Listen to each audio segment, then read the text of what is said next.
तर वांगचूक आणि अभिजित दिपके यांच्या समर्थनार्थ मराठवाड्याच्या बीडच्या परळीमध्ये शैक्षणिक बंद, शाळा कॉलेज बंद ठेवण्याचं समर्थकांचं आवाहन.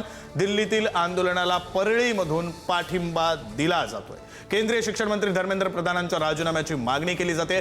परळीमध्ये आज सामाजिक कार्यकर्ते सोनम वांगचूक आणि सीजेपीचे अध्यक्ष अभिजित दिपके यांच्या समर्थनार्थ शैक्षणिक बंद पाळला जातोय. त्यांच्या समर्थकांनी परळीतील शाळा आणि महाविद्यालय बंद ठेवण्याचं आवाहन केलेलं आहे.